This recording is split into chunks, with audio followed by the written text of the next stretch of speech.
ठीक है, देखो हमारा पहला पॉइंट है, भारत की मानसी अलावत ने अल्बानिया में 23 वर्ष से कम उम्र की विश्व कुश्ती चैंपियनशिप में कांस्य पदक जीता है। कौन सा पदक जीता है? आपका कांस्य पदक जीता है। किसमें जीता है? विश्व कुश्ती चैंपियनशिप में जीता है। कितने वर्ष की हैं? ये आपकी 23 वर्ष की हैं। ठीक है, कहाँ पर जीता है? आपके अल्बानिया में जीता है, भारत की हैं, जिनका नाम क्या है? मानसी अलावत है। ठीक है, अगला पॉइंट है, नागर विमानन मंत्री के राम मोहन नायडू ने नई दिल्ली के राजीव गांधी भवन में चिकित्सा जांच कक्ष का वर्चुअल उद्घाटन किया है। कहाँ पर किया है? आपका इसका उद्घाटन आपका नई दिल्ली में किया है। कहाँ पर? राजीव गांधी भवन में किया है। चिकित्सा जांच कक्ष का क्या किया है? वर्चुअल उद्घाटन किया है। किन्होंने किया है? आपके नागर विमानन मंत्री के राम मोहन नायडू ने। ठीक है, अगला पॉइंट है, उत्तर प्रदेश सरकार ने 30 अक्टूबर को दीपोत्सव पर राम की पौड़ी समेत अयोध्या के 55 घाटों पर 25,12,000 से अधिक दिए जलाकर 7वां गिनीज वर्ल्ड रिकॉर्ड बनाया है। कौन सा 7वां गिनीज वर्ल्ड रिकॉर्ड बनाया है? कितने दिए जलाकर? आपके 25,12,000 से अधिक दिए जलाकर। और कितने घाट पर जलाए हैं? आपके 55 घाटों पर जलाए हैं अयोध्या में। ठीक है, चलिए अगला पॉइंट हमारा देखिए, अगला है, वाणिज्य मंत्रालय द्वारा जारी आंकड़ों के अनुसार भारत के 8 कोर सेक्टरों की उत्पादन वृद्धि इस साल सितंबर में सालाना आधार पर 2% बढ़ी है। कितने प्रतिशत बढ़ी है? आपकी 2% बढ़ी है, सालाना आधार पर बढ़ी है। ठीक है, अगला है, सऊदी अरब के रियाद में लुलु सुपर बाजार में लुलु वाली दिवाली उत्सव की शुरुआत हुई है। ठीक है, लुलु सुपर बाजार में कौन सी दिवाली शुरुआत हुई? आपकी लुलु वाली दिवाली उत्सव की क्या हुई है? आपकी शुरुआत हुई है। अगला पॉइंट है, अंतर्राष्ट्रीय विस्थापन संगठन के अनुसार सूडान में जारी संघर्ष के कारण 14 मिलियन से अधिक लोग क्या हुए हैं? विस्थापित हुए हैं। किसके कारण? सूडान में जारी संघर्ष के कारण 14 मिलियन से अधिक लोग क्या हुए हैं? विस्थापित हुए हैं। अगला पॉइंट देखिए, अगला, हाल ही में उड़ीसा सरकार द्वारा महाराष्ट्र के ताड़ोबा अंधारी टाइगर रिजर्व से एक बाघिन को उड़ीसा के सिमिलपाल टाइगर रिजर्व एसटीआर में स्थानांतरित किया है। क्या किया है? सिमिलपाल टाइगर रिजर्व एसटीआर में क्या किया? स्थानांतरित किया है। किसको किया? एक बाघिन को किया है। ये जो आपका जगह है सिमिलपाल टाइगर, ये आपका उड़ीसा के अंदर है। ठीक है, तो क्या किया? स्थानांतरित किया है, जिसका नाम क्या है? जिसका नाम जमुना है। अगला है, इस स्थानांतरण का उद्देश्य जो स्थानांतरण किया है बाघिन को, तो उसका उद्देश्य क्या था? सिमिलपाल के बाघों को आनुवंशिकी में विविधता को बढ़ाना था। क्या था? इसके बाघों की आनुवंशिकी में की विविधता में क्या है? को बढ़ाना था, जहां बाघों की कम संख्या के कारण, यहाँ पर क्या है? बाघों की जनसंख्या क्या है? कम है। इनमें अंतः प्रजनन अति संबंधता जीवों का समागम को लेकर चिंताएं हैं। इनके क्या है? जो अंति संबंध जीवों का क्या है? समागम को लेकर चिंताएं हैं। इनकी संख्या क्या है? बहुत कम है। इसी कारण क्या किया है? स्थानांतरित किया है। ठीक है, उड़ीसा के अंदर।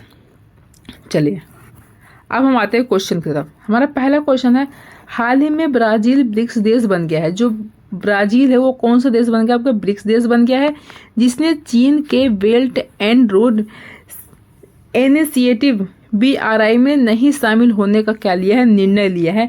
इनिशिएटिव में शामिल नहीं होने का निर्णय लिया है। तो आपका कौन से स्थान पर है? आपका दूसरे स्थान पर है। ठीक है, तो 20 का क्या हो जाएगा? आपका राइट आंसर हो जाएगा।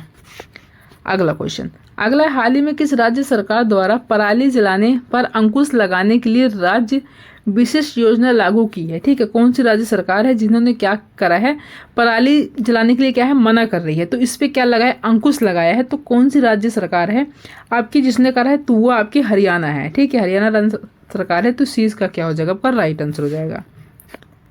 अगला है, अक्टूबर 2024 में किसने नागरिक पंजीकरण प्रणाली CRS मोबाइल ऐप लॉन्च किया है? तो किसने किया है इसको लॉन्च? तो ये आपके किया गृह मंत्री अमित शाह जी ने किया है। तो डी इसका क्या हो जाएगा? आपका राइट आंसर हो जाएगा।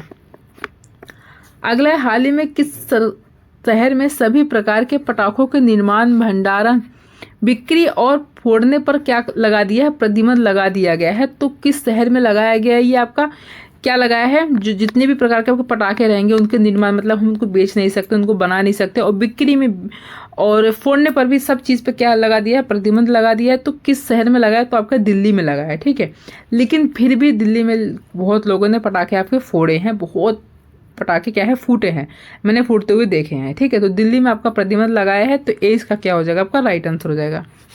अगला क्वेश्चन देखिए, अगला है, वर्ल्ड पॉपुलेशन प्रोस्पेक्ट्स 2024 रिपोर्ट के अनुसार भारत की जनसंख्या दुनिया की कुल आबादी का लगभग कितना प्रतिशत है। ठीक है, जो भारत की जनसंख्या है दुनिया की कुल आबादी का लगभग कितना प्रतिशत है, तो लगभग आपका 17.78% है। कितना? 17.78% है। तो सी इसका क्या हो जाएगा? आपका राइट आंसर हो जाएगा। अगला है, केंद्र सरकार ने तिरुवनंतपुरम में मुथलापोजी बंदरगाह को विकसित करने के लिए कितने करोड़ रुपए की परियोजना को क्या दी है? मंजूरी दी है। तो कितने करोड़ रुपए की मंजूरी दी है? ये किस लिए दिया है? मुथलापोजी बंदरगाह को क्या करना है? विकसित करना है। कहाँ पर करना है? तिरुवनंतपुरम में करना है। ठीक है, तो कितने करोड़ रुपए को मंजूरी दी है? तो आपके 177 करोड़ रुपए की क्या दी है? मंजूरी दी है। तो 20 का क्या हो जाएगा? आपका राइट आंसर हो जाएगा। अगला देखिए, अगला है, हाल ही में प्रधानमंत्री नरेंद्र मोदी ने ब्रिक्स शिखर सम्मेलन के दौरान किस देश के राष्ट्रपति को सोहराय पेंटिंग भेंट की है। ठीक है, किस देश के राष्ट्रपति को क्या दिया है? सोहराय पेंटिंग भेंट की है। तो वो देश आपका रूस है। ठीक है, रूस के राष्ट्रपति हैं वो। तो सी इसका क्या हो जाएगा? आपका राइट आंसर हो जाएगा, बी वाला, रूस। अगला देखिए, अगला है, अक्टूबर 2024 में कहाँ स्वावलंबन 2024 प्रदर्शनी का आयोजन हुआ? तो कहाँ पर इसका आयोजन हुआ? तो इसका आयोजन आपका नई दिल्ली में हुआ है। तो डी इसका क्या हो जाएगा? आपका राइट आंसर हो जाएगा। अगला है, हाल ही में सऊदी अरब ने किस देश के साथ ओमान सागर में सैन्य अभ्यास किया है? तो जो सऊदी अरब है उसने किस देश के साथ ओमान सागर में क्या किया? सैन्य अभ्यास किया। तो आपका कौन सा देश है जिसके साथ किया है? तो ये है आपका ईरान। ठीक है, ईरान के साथ क्या किया है? सैन्य अभ्यास किया। तो ए इसका क्या हो जाएगा? आपका राइट आंसर हो जाएगा। अगला क्वेश्चन देखिए, अगला है हमारा, निम्नलिखित में से किस तारीख को राष्ट्रीय एकता दिवस मनाया जाता है? तो राष्ट्रीय एकता दिवस आपका 31 अक्टूबर को मनाया जाता है हमेशा। तो डी इसका क्या हो जाएगा? आपका राइट आंसर हो जाएगा। अगला है, भारत ने फिलिस्तीन को कितने टन चिकित्सा आपूर्ति की दूसरी खेप भेजी है? ठीक है, भारत ने क्या किया है? फिलिस्तीन को चिकित्सा आपूर्ति के लिए क्या दूसरी खेप भेजी है? तो कितने टन भेजी है? तो आपकी भेजी लगभग 30 टन। कितने टन भेजी है? 30 टन भेजी है। तो डी इसका क्या हो जाएगा? आपका राइट आंसर हो जाएगा। अगला क्वेश्चन है, भारतीय रेलवे ने किस देश के पर्यावरण, परिवहन और संचार विभाग के साथ एक समझौता ज्ञापन पर क्या किया है? हस्ताक्षर किया है। तो कौन सा देश है जिसके साथ क्या किया है या हस्ताक्षर किया है? तो वो है आपका स्विट्जरलैंड। ठीक है, स्विट्जरलैंड है। तो ए इसका क्या हो जाएगा? आपका राइट आंसर हो जाएगा। अगला है, निम्नलिखित में से कौन सा देश भारत के शीर्ष 3 रक्षा निर्यात गंतव्यों में शामिल नहीं है? ठीक है, कौन सा देश है भारत के शीर्ष 3 रक्षा निर्यात गंतव्यों में? क्या तो आपका कौन सा देश है? तो वो है आपका रूस। ठीक है, तो सी इसका क्या हो जाएगा? आपका राइट आंसर हो जाएगा। देखिए, अगला क्वेश्चन है, प्रधानमंत्री नरेंद्र मोदी ने स्पेन के पीएम के साथ 28 अक्टूबर को लक्ष्मी विलास पैलेस में वार्ता की। यह किस राज्य में अवस्थित है? ठीक है, किस राज्य में है ये? तो आपका ये है गुजरात में। कहाँ पर है? गुजरात में है। तो 20 का क्या हो जाएगा? आपका राइट आंसर हो जाएगा। अगला क्वेश्चन देखिए, अगला है, अयोध्या दीपोत्सव 2024 में इस बार सरयू तट के घाटों पर कितना दीप जलाने का लक्ष्य रखा गया है? तो कितने दीप जलाने का लक्ष्य रखा गया था आपका? तो 28 लाख। ठीक है, 28 लाख दीप जलाने का क्या रखा गया था? आपका लक्ष्य रखा गया। तो सी का क्या हो जाएगा? आपका राइट आंसर हो जाएगा। तो ये थे आपके आज के 15 क्वेश्चन करंट अफेयर्स के, और कुछ कंटेंट थे जो मैंने आपको करवा दिए। कंटेंट देख लेना और ये क्वेश्चन देख लेना, साथ में नोट्स बनाते हुए चलना। अब मिलते हैं नेक्स्ट वीडियो में। Thank you.